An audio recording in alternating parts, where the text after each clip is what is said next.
All right, so I'm going to finish up a quick version of a Fisher-Price robot. So just to kind of show you how I would do it, obviously yours will look different because the design that you choose might be slightly different mechanisms, so forth. So I'm pretty much going to do a copycat of the 581 robot, which is an angled elevator with an inner carriage that has a arm that stretches towards the front and then an intake section that folds up into the elevator to fit in frame perimeter. Then when it scores, it lifts that arm up and puts either a cube or a cone in the scoring position. So take a quick look at a match to kind of see what we're looking at here in terms of how the mechanism moves and works. So 581 is over here on the right, and so you can see the angled elevator as it moves up.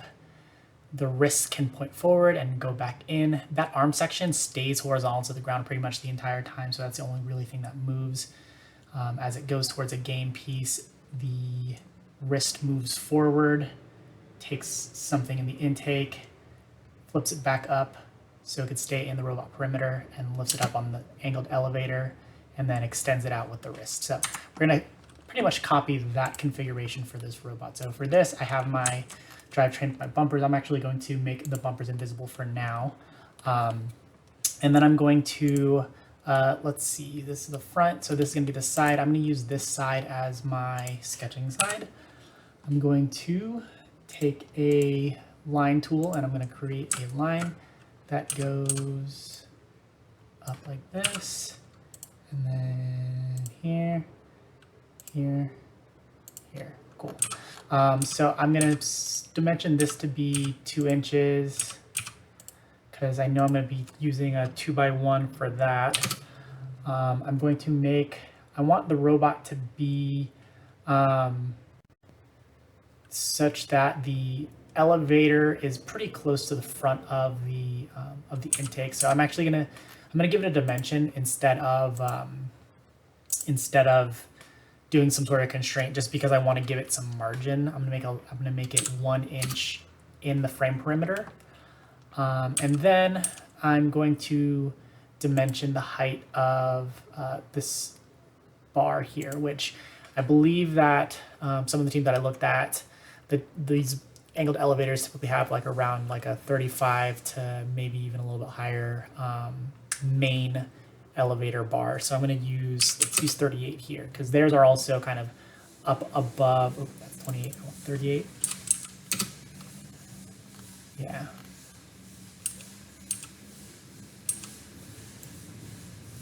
And then move that in. So one thing to notice too is that this bar, I want to make sure that it's within the frame. I know that I have a motor somewhere over here for the swerve drive as well to give it a little bit of space. I'm going to make that 3 inches inward. And that should fully define it. So my elevator, I have a height, I have a distance behind, and I have a dimension for my tube.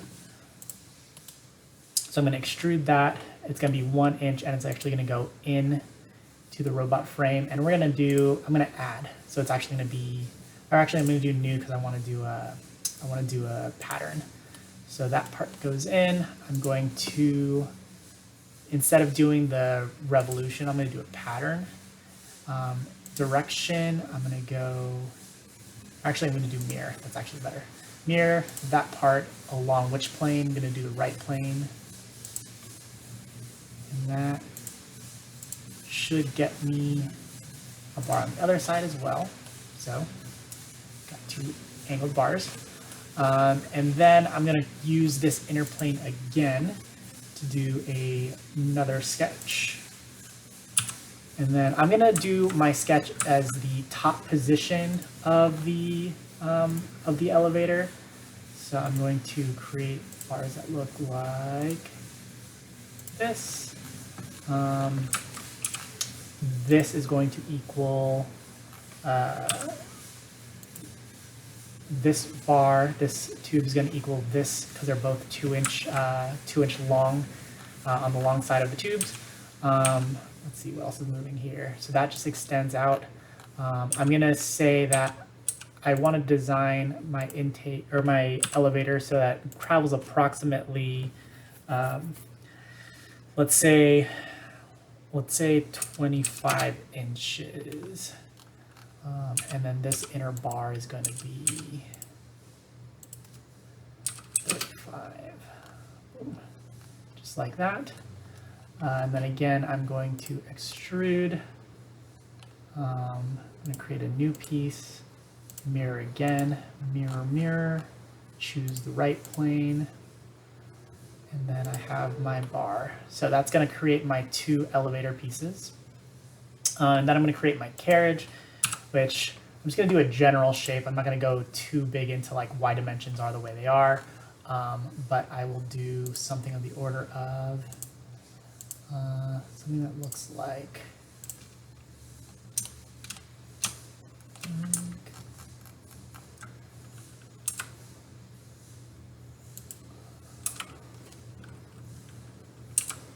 I'm going to do boom, boom.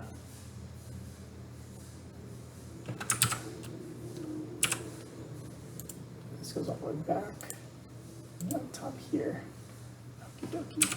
And then I'm going to make these 2 vertical to each other so that this point and this point are in the same X coordinate. This is going to be 2 inch because it's a 2-inch tube. I'm going to bring this out just a little bit more. I want this to be approximately, we'll do like a foot. And all these dimensions are kind of just general. That I haven't done too coarse of a, or too fine of a detailed design on this yet, because again, this is just a Fisher Price to kind of show where things are on the robot. And then the intake has some sort of wrist situation here. So to convey, boom, boom, to convey that this is going to be a wrist, I'm actually going to do like a circular joint here. And I'm going to make it just above 2 inches, just so I could see it in comparison to the bar here. It's still looking for a dimension. I believe the only thing that moves. So we got 2 things that need to be defined. This dimension needs to be defined, which again, I'm going to start giving it just wonky dimensions now just because I want it to lock into place. So that is the carriage that goes up and down. I'm going to extrude that. I'm going to make it 1 inch is fine for this. I'm going to mirror that again. And what you could do is you could do an entire one side and then mirror the whole thing, which would be a good idea for speed, but I kind of want to show you part by part what I'm doing. So that's the new part there. I'm going to take that new extrude and I'm going to mirror it. Okay, so it is not doing it because it is currently still adding. I'm going to make a new piece. In order to mirror just that one piece, it has to be a new piece. So I need to make sure that it says new piece before I mirror it along the mirror plane, which is the right. So now I have that. And then I'm going to do the intake plate. So I'm going to sketch on the interface of that.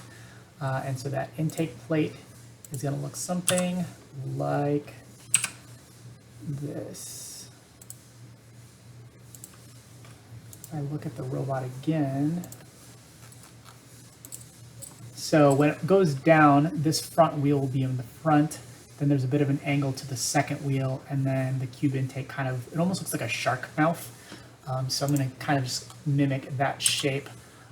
In the scoring position, this will likely actually be more forward. So I'm going to do something like that.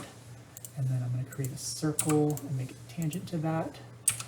I'm going to make this 2 inches. I'm going to make I incident constraint. I'm going to make that touch. The second wheel is somewhere over here. I'm going to also make that 2 inches with an equality constraint. I'm going to give it boom. Tangent constraints.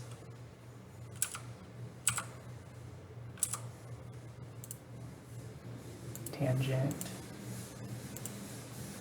Come on. I think with the screen recorder running, it takes a little bit longer for the clicking to actually register with Onshape.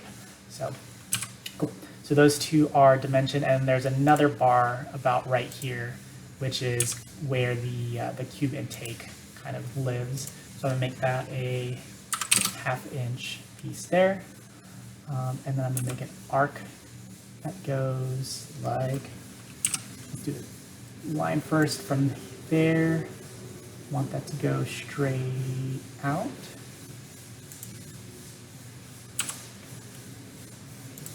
Boom, boom. And I'm gonna do an arc from here to here. And let's try that again. Boom, boom. The third. Cool. So I want to make this tangent to that. Cool.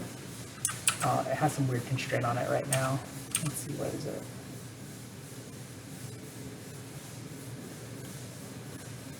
Is that a midpoint constraint? Oh, it's incident. That's a midpoint constraint. I don't want that. So I'm going to remove that constraint on this side.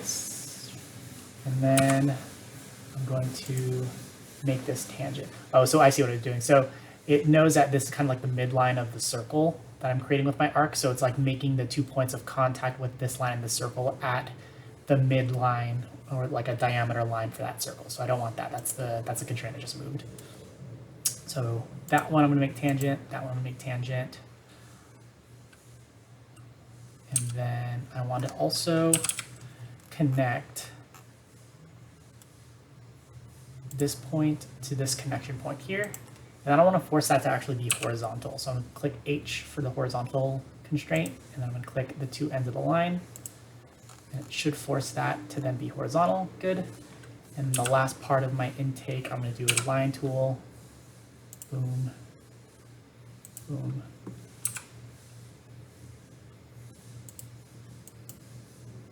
There you go, tangent constraint there. So now I'm going to start locking in some dimensions. And again, these are arbitrary because this is just the Fisher-Price model, and then these will become more definitive once I do prototype testing and figure out how long things actually need to be.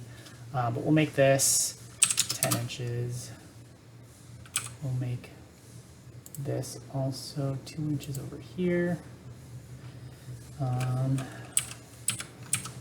Let's say the distance between the wheel center to centers are 4 inches.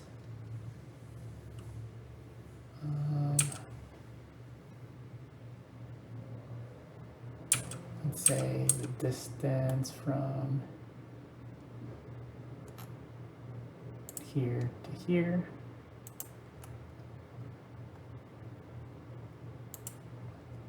That one's 7 inches. Cool. And now looking at that, let's see, what else do we have that's still movable?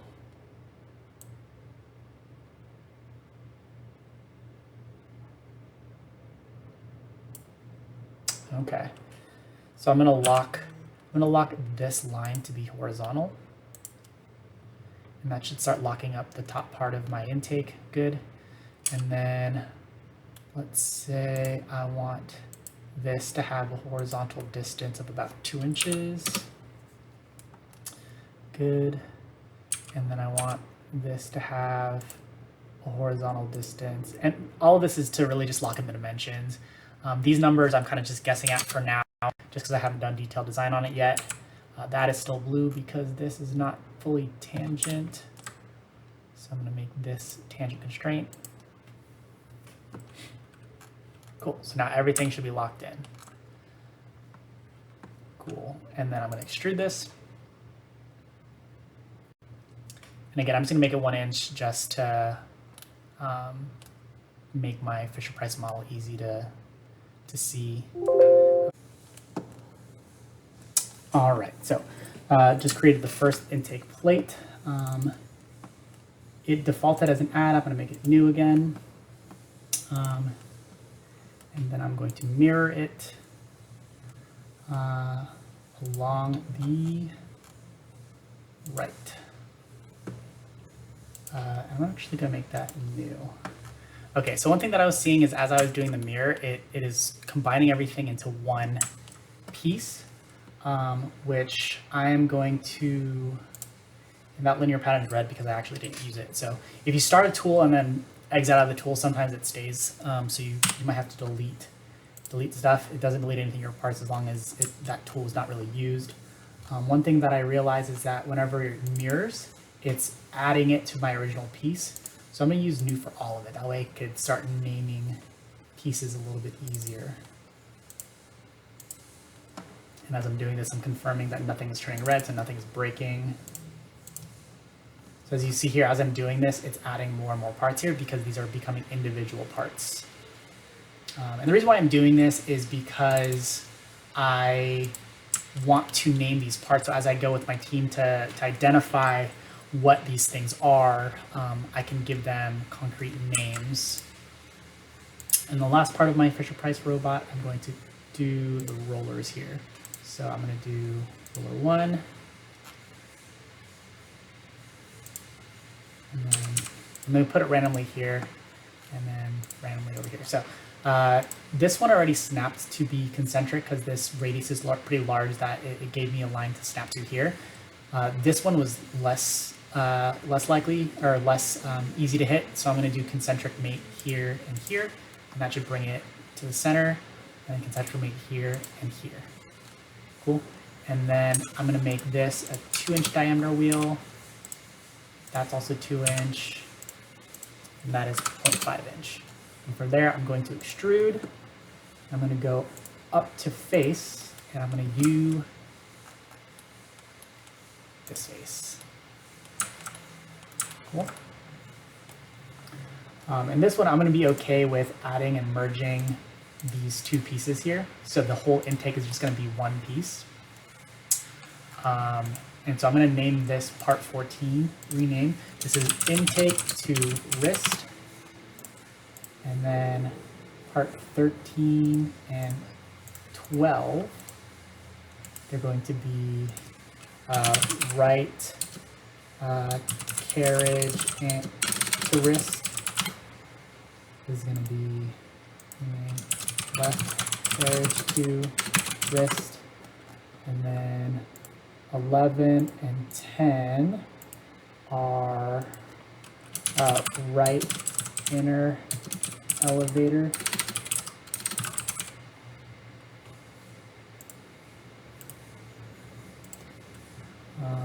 Left inner elevator. And then 8 and 9 are these two tubes here. And so this is, some people call the very outside part of the elevator a mast. Some people call it just the outer elevator. I'm going to call it outer elevator, just so less vocabulary to really know. Left outer elevator. And then I can show my bumper again. So this is going to be my robot design for my Fisher-Price robot. And I'm going to go a step further too. You see here, one of the reasons why it's good to also have them as separate parts is that I can do an assembly that shows kind of the movement of the robot. So I'm going to insert my whole Part Studio 1, and it's going to bring everything into the assembly. And then what I'm going to do is I'm going to fix the triad. So that part's not going to move. And then everything that is below these tubes, I'm going to group together. So using a left drag, selects everything. If I do a right drag, it'll select everything inside the box. If I do left drag, it's going to select everything the box touches. I'm going to group that stuff together. So that stuff shouldn't really move after it's been grouped, which it's not the same thing as a mate. We'll learn about mating a little bit later, but it's just a quick way to make sure that, that you fix part of the robot. Next, I'm going to do planar mates to get these tubes to stay where I want them to stay. So I'm going to do a planar mate on the front of this tube and the front of that tube. Let's try that again. Planar mate. I'm going to do front of this tube, front of that tube. It's going to move it, which I don't love, but that's fine. We can move it back. I'm going to do another planar mate to this side of this tube and this side of this tube. Ooh, let's try that again. Planar mate, side of this tube, side of this tube. Now it stays together, but it'll slide up and down because it's going to constantly try to keep this face and the inner face together, and it's going to keep these front faces pretty much lying on the same plane as well. So that can slide there. And then I'm going to do another planar mate. And actually, before I do this, to keep the elevator together, I'm going to do revolute mates from this center of this circle